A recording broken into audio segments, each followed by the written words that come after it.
오늘 드릴 말씀의 제목은 경계선에서 사는 신앙인들, 이런 제목으로 좀 말씀을 드리겠습니다. 열왕기상 18장 21절에 여러분이 잘 아시는 아주 유명한 성경절이 나옵니다. 우상 숭배에 쉽게 넘어가는, 하나님과 바알 사이에서 늘 오락가락하는 이스라엘 백성들을 향해서 엘리야가 외칩니다. 너희가 어느 때까지 두 사이에서 머뭇머뭇하려느냐? 여호와가 만일 하나님이면 그를 좇고 바알이 만일 하나님이면 그를 좇을지니라 하니 백성이 한 말도 대답지 아니하는지라. 대답을 왜 안 했을까요? 여호와를 선택을 하긴 해야 되는데 지금 바알에 빠져 있는 거예요. 답을 말을 못하는 것입니다. 자, 이 사진은 여러분이 최근에 뉴스를 통해서 자주 보셨던 사진이죠. 저 가로질러 있는 세멘트가 뭔지 아시죠? 저 길이. 저게 이제 남한과 북한을 갈라놓는 선입니다. 판문점에서. 독일에 거주하던 한국인 철학자 송아목이라는 분이 있었는데 오래전 이야기입니다. 2003년 4월 6일에 기자회견을 했습니다. 독일에 거주하는 한국 사람인데 철학자입니다. 이 사람과 인터뷰를 한 다음에 기자가 쓴 내용이 이것입니다. 그는 남한의 국가보안법에 걸려 고국의 땅을 밟을 수 없는 처지에 있다. 그 당시입니다. 또한 그는 북한과의 대화를 지지할지언정 북한의 국민 혹은 추종 세력에 속하지도 않는다. 그는 한국인으로 가질 수 있는 권리를 얻을 수 없음과 동시에 그가 살아가고 있는 독일의 완전한 성원이 될 수도 없다. 그래서 이 사람은 자기를 가리켜서 뭐라고 말했는가 하면은 나는 남북 사이의 경계인이다. 경계선에 있는 사람이다 하는 말을 해서 그 당시 경계인이라는 말이 한때 유행을 했습니다. 경계인. 자, 저 사람 지금 경계에 서 있어요. 이쪽도 아니고 저쪽도 아니고. 경계인이라고 하는 것은 둘 사이에 중간에 서 있는 사람이라고 우리가 알 수 있고, 그 다른 말로는 주변인이라고도 말합니다. 주변인. 행동 양식이 분명하지 않은 상태에 있는 사람. 어중간한 사람이라고 말할 수 있죠. 어중간한 사람. 오늘날 수많은 그리스도인들이 교회와 세상 사이에 중간지대에 머물러 살고 있습니다. 이것을 우리는 영적 경계인이라고 할 수 있습니다. 영적 경계인들이. 지금 저는 제 나름대로 저쪽 왼쪽에 밝은 색이 선이고 교회고 이쪽 오른쪽에는 어두운 부분이 세상이에요. 근데 저 그림이 상당히 적절해요. 발은 저쪽에 가 있는데 그래도 머리는 교회 쪽으로 조금 더 들어와 있어요. 저게 오늘날 대부분의 그리스도인들의 모습이라는 거죠. 이 영적 경계인에는 여러 부류가 있습니다. 어떤 부류가 있는지 잠깐 이제 살펴보겠습니다. 자신은 어딘지. 그런데 제가 이 5가지의 이 부류를 쭉 이렇게 정리하면서 보니까 우리 진리의 뿔 교회 교인들은 경계인이 별로 없는 것 같아요. 하나님께 충실한 분들이 많이 계셔서 그런지 어쨌든 제가 우리 교인들에게 이게 해당이 될까 이렇게 생각을 했습니다. 첫째, 하나님과 재물 사이의 경계에 있는 사람들이 많이 있습니다. 마태복음 6장 24절에 보면은 이 당시에도 이 재물과 하나님 사이에 문제가 늘 있었기 때문에 예수님께서 친히 말씀하시기를 한 사람이 두 주인을 섬기지 못할 것이니 혹 이를 미워하며 저를 사랑하거나 혹 이를 중히 여기며 저를 경히 여김이라. 너희가 하나님과 재물을 겸하여 섬기지 못하느니라. 그렇다고 우리에게 재물이 돈이 필요 없는 것은 아닙니다. 문제는 마음의 동기와 목적이에요. 돈을 버는 것 자체가 목적이냐? 아니면 그저 하나님 신실하게 섬기고 근실하게 살면서 얻어지는 결과냐, 이게 중요한 거예요. 우리 그리스도인들은 절대로 재물을 목적으로 살아서는 안 된다는 거예요. 그런데 많은 우리 성도들이 이 재물과 신앙 사이에서 늘 갈등을 하면서 자꾸 재물 쪽으로 기울어지는 성향을 갖는 거예요. 뭐 다 비슷비슷한 말씀입니다만은 세상과 교회 사이에서 또 어중간하게 있습니다. 세상적으로도 재미있게 살고 싶고 교회가 주는 영적인 축복과 영생도 얻기를 원하는 것이에요. 두 가지를 다 했으면 좋겠다는 것입니다. 그것은 불가능한 것이죠. 디모데전서 5장 6절에 보면은 일락을 좋아하는 이는, 일락이라는 것은 먹고 즐기고 노는 걸 말합니다. 이거를 좋아하는 이는 살았으나 죽었느니라 그랬어요. 영적으로 죽은 상태라는 것입니다. 먹고 놀고 즐기는 쪽에 빠져 있는 사람은 살았으나 죽었다. 왜 그런가? 솔로몬의 경험을 우리는 생각할 수 있습니다. 솔로몬은 아주 신실한 믿음을 가진, 하나님께 축복을 받으면서 왕을 시작한 아주 성공적인 왕이었습니다. 그러나 그가 점점 돈이 많아지고 유명해지고 또 세상 맛을 보면서 타락하기 시작했는데, 몰라서 타락한 것이 아니에요. 다 머리로는 알고 있었어요. 하나님이 어떤 분인지. 그러나 세상에 먹고 즐기고 노는 일을 하다 보니까 그 똑똑한 사람이, 그 지혜로운 사람이 완전히 타락을 해가지고 이제 보통 사람보다 더 타락한 그런 불행한 일이 있었습니다. 진리와 오류 사이예요.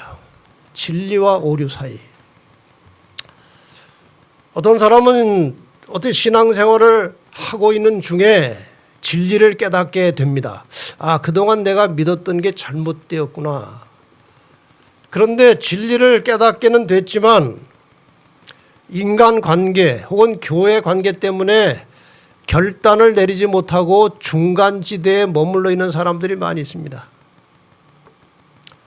제가 전도회를 많이 다녀보면 그 전도회에서 드리는 말씀을 듣고 진리를 깨닫고 그동안 자기가 다니던 교회에서 배운 것이 잘못됐다는 사실을 100% 인정하면서도 교회는 떠나지 못하고 머리로만 여기가 진리는 진리인데 관계 때문에 또 사업 때문에 또 가족들 때문에 결단을 내리지 못하는 많은 사람들을 제가 봤습니다.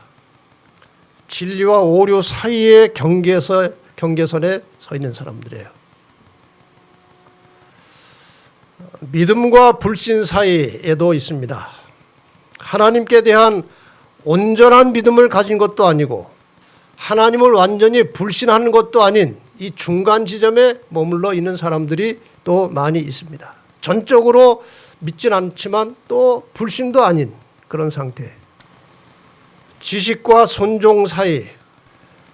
진리에 대한 지식은 있지만 이건 이미 교회 하나 들어온 사람들을 말하는 것입니다.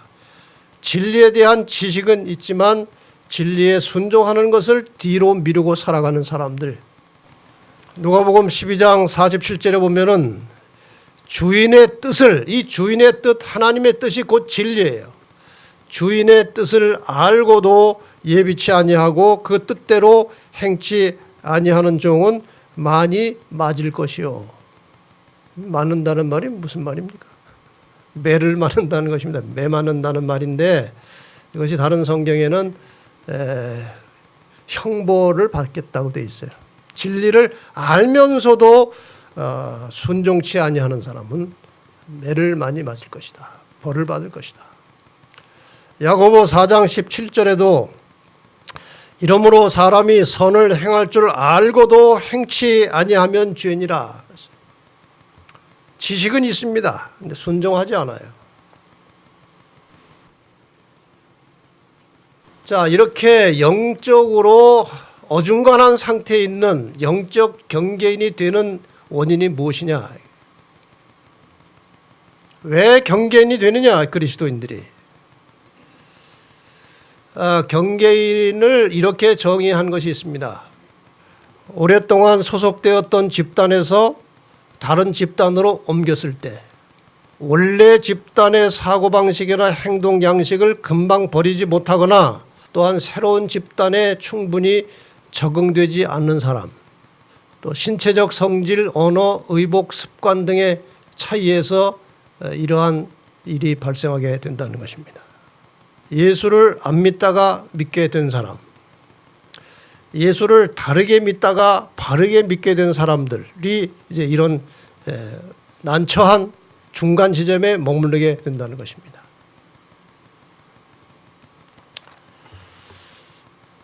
자, 구체적으로 제가 예를 들겠습니다. 경계를 넘어왔을 때 비신앙인에서 신앙인으로, 잘못된 신앙에서 올바른 신앙으로 경계선을 넘어왔는데 이전의 생각이나 습관이 금방 바뀌는 것이 아닙니다. 담배에 인이 박인 사람이 하나님의 말씀에 굴복이 돼서 이제 교회에 나오고 나면 그 담배 피는 습관을 고치지 못하고 끊지 못해서 굉장히 고생을 합니다.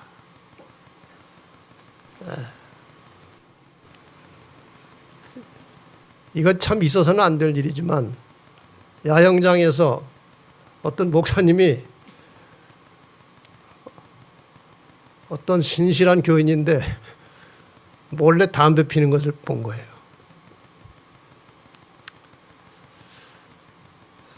얼마나 난처했겠습니까? 근데 그분은 그분대로 참 노력을 한 거 아니에요? 열심히 안 피려고 애는 쓰는데 견디다 못하니까 이제 어디 숨어서 피다가 이렇게 발각이 된 거예요. 그렇게 금방 바뀌지 않아요, 사람이. 그러나 개인적인 결단력에 따라서 쉽게 속히 변할 수도 있고 어중간한 상태에서 좀처럼 안 바뀌는 사람도 있어요. 어떤 사람 이렇게 담배를 끊었다고 그래. 교회 나와서 담배를 끊어야 되는데 담배를 사가지고 주머니 넣고 다니는 거예요. 담배가 피우고 싶으면은 꺼내가지고 이게 남자가 돼가지고 말이야 이까짓 거 하나 못 끊어 하고 탁 찢어가지고 발벗대 이렇게 이렇게 해서 하는 사람도 있고 어쨌든 개인의 결단이 중요한 거예요. 한국에 와서 생활하는 외국인들이 많이 있죠. 노동자들이. 어떤 사람은 오래 지나도 한국말을 잘 못 배워요. 어떤 사람은 빨리 배우는 사람이 있어요. 이 개인의 결단에 달려있는 거예요. 개인의 결단이에요. 언어 습관, 재정적인 관념, 식생활 습관, 취미생활, 친구관계 이런 것들이요. 다 바뀌어야 되는데 이게 잘 안 바뀌는 거예요. 근데 이 경계선에 오래 있으면 신앙이 자라질 않습니다. 빨리 경계선을 벗어나야 돼요. 과감하게 결단을 내리고 하나님의 진리의 말씀에 순종하는 일에 올인하는 것입니다. 그렇게 해야 빨리 경계선을 벗어날 수 있는 거예요.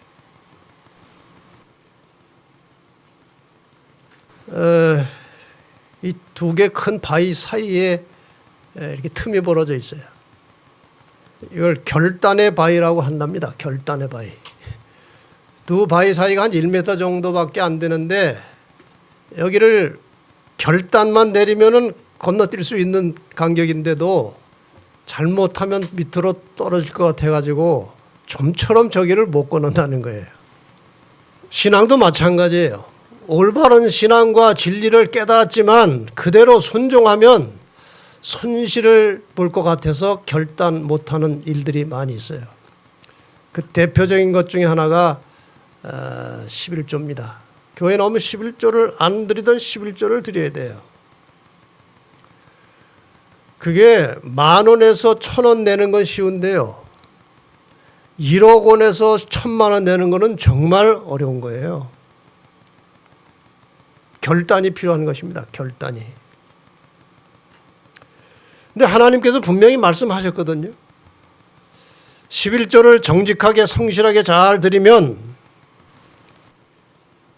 더 많은 것을 주시겠다고 약속을 하셨어요. 근데 이 결단의 바위를 못 건너는 것입니다. 당장 10분의 1이 나가니까 손해보는 것 같아요. 근데 저는 그동안 신앙생활하면서 많은 사람들을 봤습니다. 물론 제 개인적 경험도 있지만 정말 정직하고 신실하게 11조를 구별하고, 이건 개념의 변화거든요. 이 재물이 내 것이 아니고 하나님의 것이라고 이 개념이 바뀌어져야 되는 거예요. 그래서 11조라는 것은 이 모든 재물의 주인이 내가 아니고 하나님이라는 사실을 인정하는 신앙의 고백입니다. 내 것 중에서 10분의 1을 떼내는 게 아니고 하나님이 전체 주신 것 중에서 10분의 9를 내가 쓰고 10분의 1을 하나님께 드림으로 이 주인이 하나님이십니다를 인정하는 신앙의 고백이에요. 그렇게 해서 이 사는 분들을 보면요, 제가 이 교회 안에 아주 월급이 작습니다. 시조사 직원이고 뭐 병원 직원이고 대학 직원이고 월급이 작아요. 일반 사회에 비해서. 그런데 이 재림교인들이 워낙 신실하게 안식일 예배를 드리고 11조를 드리고 자녀 교육을 아주 검소하게 하고 뭐 노는 거 별로 안 하고 술 담배 안 하고 근실하게 사니까요, 그 돈을 가지고 어떻게 하는지 모르겠어요. 계산상으로는 맞지도 않은데 다 은퇴할 때 보면 집 사고 차 있고 다 있어요. 아이들 다 성공하고. 참 신기해요. 결단의 바위를 넘어가면 얼마든지 갈 수 있어요. 근데 그거를 못 넘는 것입니다. 손해볼까 봐. 여러분, 하나님이 말씀하신 것에 대해서는 지체하지 마시기 바랍니다. 결단을 내리고 순종하면 하나님이 알아서 다 해주시는 거예요. 이 영적 경계인의 상태에 대해서 라오디게아 교회에 보내는 기별 속에 정확하게 나와 있습니다. 라오디게아 교회의 사자에게 편지하기를, 아멘이시오 충성되고 참된 증인이시오 하나님의 창조의 근본이시니가 가라사대, 내가 내 행위를 아노니 내가 차지도 아니하고 더없지도 아니하도다. 내가 차든지 더없든지 하기를 원하노라. 이게 경계인의 특징입니다. 차지도 않고 덥지도 않아요. 하나님께서 우리가 차든지 덥든지 하기를 원한다고 말씀하시지만 하나님의 마음의 소원은 우리 모두가 뜨거운 신앙을 가지고 하나님을 전적으로 믿고 따르기를 원하십니다. 마지막 시대에 그런 신앙을 소유하는 재림 성도들이 되시기를 바랍니다. 자, 그러나 이 사람은 이 하나님의 자녀가 되기 전에 이 세상살이에 익숙해져 있는 심신의 구조가 있는 거예요. 그래서 대체로 사람들은 세상살이를 위해서 두뇌와 뼈와 근육의 힘을 아낌없이 투자하면서 살아가지만 신앙에 대해서는 별로 힘과 근육을 쓰지 않습니다. 신앙인들도 별 차이가 없습니다. 대부분의 신앙인들은 진리를 계속 추구하지 않고 처음에 길들여진 신앙에 안주하면서 성장하고 발전하려는 의지가 없어요. 대화를 해보면 알아요. 어떤 사람은 이 영적인 대화를 나누면은 가만히 있고 별 할 말이 없어요. 근데 세상 얘기가 나오면은 어떻게 그렇게 뭘 많이 알고 할 말이 많은지 몰라요. 이게 경계인의 특징입니다. 이게 경계인이에요. 새로운 진리를 발견해도 그 진리를 따라서 사는 것이 현재 삶에 불편을 주거나 불리하면 삶을 진리에 맞춰 바꾸지 않고 진리를 포기하는 것입니다. 제가 많은 분들에게 성경을 가르쳐 봤습니다. 진리를 분명히 깨달았어요. 인정했습니다. 그러나 진리를 깨달으면 진리는 진리고 사는 건 또 사는 거예요. 그래서 삶을 진리에 맞추지 않고 진리를 잠깐 옆에다가 포기하는 사람이 훨씬 많습니다. 또 어떤 분들은 진리를 따라 살기 위해서 노력은 많이 하는데 잘 안 돼요. 왜 안 되느냐? 인간은 법 따라 살지 않고 습 따라 산다는 말이 있어요. 법 따라 살지 않고 습 따라 산다. 원칙대로 살지 않고 습관대로 사는 거예요. 우리가 아침에 일찍 일어나서 기도하는 것은 하나의 신앙의 원칙이에요. 법이에요. 그러나 늦게 일어나는 습관이 있는 사람은 그 습 따라 살면서 기도를 잘 못합니다. 아침에. 모든 것이 다 마찬가지예요. 그래서 제가 종종 말씀드리지만 신앙은 하나님의 뜻에 맞추어서 좋은 습관을 만들어 가는 것입니다. 이것이 신앙이에요. 경계인이 가지고 있는 결함이 있어요. 이런 것들입니다. 그리스도인임을 공언하는 다수의 사람들이 영적 난장이로 만족하고 있다. 그들은 먼저 하나님의 나라와 그분의 의를 구하는 것을 그들의 목적으로 삼으려는 뜻을 가지고 있지 않으므로 경건은 그들에게 감추어진 비밀이요. 그들은 그것을 이해할 수 없다. 경건하게 사는 것이 무엇인지 이해가 안 되는 거예요. 그들은 경험적 지식을 통하여 그리스도를 알고 있지 못하다. 말씀을 순종함으로 경험을 해야 되는데 그 말씀에 순종할 때 어떤 결과가 나오는지 경험을 해야 되는데 그것을 하지 않기 때문에 이 경험적 지식이 없다는 것입니다. 그런 사람에 대해서 예수님께서 결정적인 말씀을 하셨습니다. 마태복음 12장 30절에 나와 함께 아니하는 자는 나를 반대하는 자요 나와 함께 모으지 아니하는 자는 해치는 자니라. 그러니까 경계인은 내 편에 있는 것이 아니라는 거예요. 이 말도 참 우리가 생각해 볼 만합니다. 절반은 그리스도인이 되고 절반은 세상 사람이 되는 것은 100분의 1은 그리스도인이 되게 하고 그 나머지 99%는 세상 사람이 되게 할 것이다. 이 말을 좀 깊이 생각해 보시기 바랍니다. 경계인, 어중간하게 있는 사람의 결말은 어떻게 되느냐? 결국 1%라고 하는 아주 가느다란 신앙인의 모습만 가지고 있고 나머지는 다 세상으로 가버린다는 거예요. 절반의 위험이에요, 이것이. 절반의 결과예요. 자, 그래서 경계인은 어떻게 되느냐? 어떤 사람은 항상 흔들리며 결단을 내리지 아니하므로 그들의 신앙생에 있어서 실패한다. 결단하지 않기 때문에. 그들은 흔히 마음에 찔림을 받고 모든 것을 하나님께 바치는 점에까지 거의 이르지만 거의 이런 상태에서 완전히 이르지는 못하고 다시 되돌아간다. 이런 상태가 되면 양심은 굳어져서 하나님의 성령의 감화에 대한 감수성이 점점 약화된다. 결단을 하지 않고 계속 경계인으로서 중간에 머물러 있으면 성령의 감화에 대해서 점점 감수성이 흐려진다는 것입니다.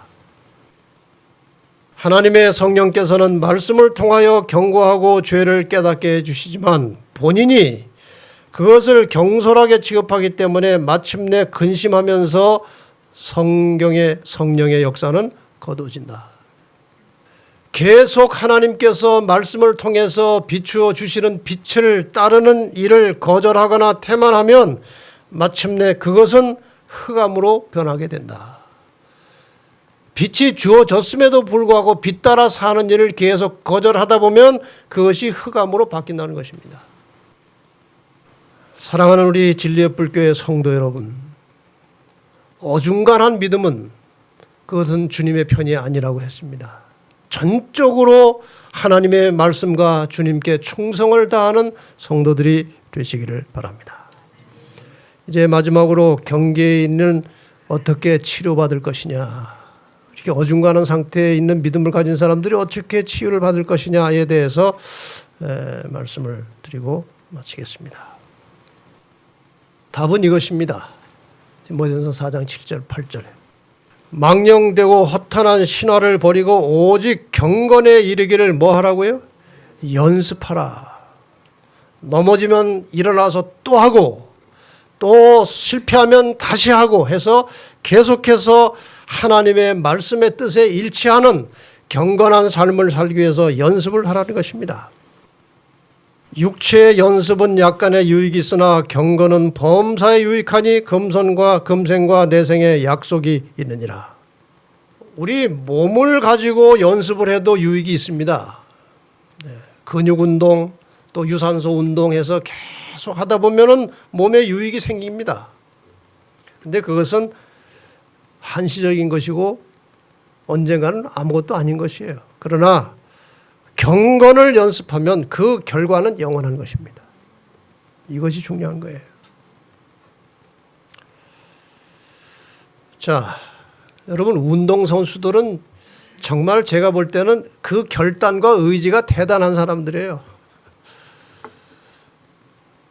이제 저희 집사람하고 저하고 이제 아침에 체조를 간단하게 합니다. 체조를 하면서 이제 뭐 일반 체조도 하고 앉았다 일어났다도 하고 하는데 이것도 뭐 푸시업도 하고 하는데 할 때마다 하기 싫어요.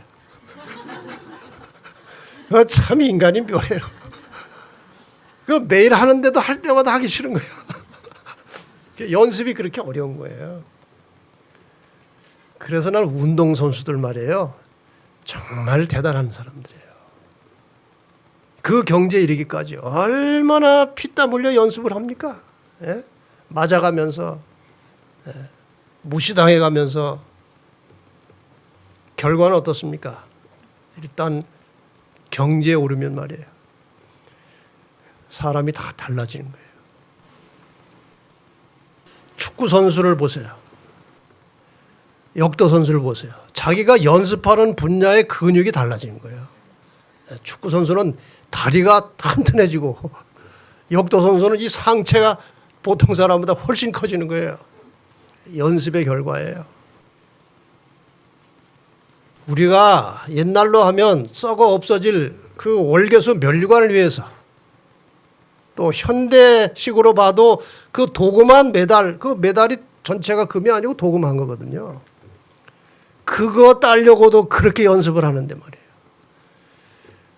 영원한 생명의 면류관을 찾아가는 우리 성도들이 연습량이 너무나 모자라는 거예요. 너무나 연습을 게을리 하는 거예요. 연습은 안 하면서 또 메달은 받고 싶은 거예요. 이게 경계인이에요, 경계인.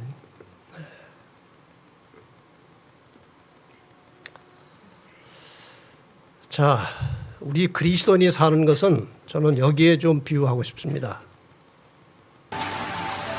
연어가 죽을 때가 되면 자기 태어난 곳으로 가서 죽으려고 역류해서 가는 거예요. 폭포가 오면 폭포를 뚫고 올라갑니다, 연어들이. 저거 보세요. 뚫고 올라가는 거예요, 폭포를.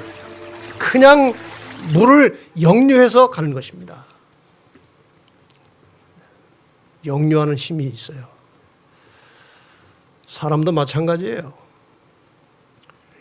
우리의 원래 인간은 하나님의 뜻에 맞춰서 만들어진 거예요. 하나님의 뜻에 순종할 때 편안해지는 것이에요. 그 하나님의 뜻에 맞춰서 살아야 되는데 죄악의 조리에 흘러서 이렇게 흘러가고 있는 거예요, 지금.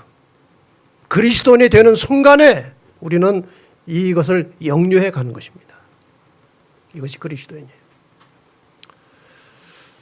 이렇게 생각하시면 거의 정확합니다. 물이 이렇게 흘러가고 있어요. 오른쪽으로 흘러가고 있어요. 근데 거기서 이제 수용을 하는 것입니다. 수용을. 거꾸로. 역류해서 수용을 할 경우에 일정한 에너지를 써서 수용을 하면은 머물러 있어요. 힘 빼면 어떻게 됩니까? 물 따라 밀려가요. 이 물에 흘러내려가는 힘만큼 움직여줘야 머물러 있어요. 맞습니까? 이걸 올라가려면 힘을 더 써야 돼요. 우리가 이 죄된 세상에서 이 죄된 기질을 가지고 살아가고 있어요. 죄 짓기는 아주 쉽습니다. 연습 안 해도요, 자동으로 잘 돼요. 그렇지 않습니까? 아이들 보세요. 좋은 것은 그렇게 가르쳐도 못하는데 나쁜 것은 금방 자동으로 잘 되는 것입니다. 이게 죄된 기질 때문에 그런 거예요.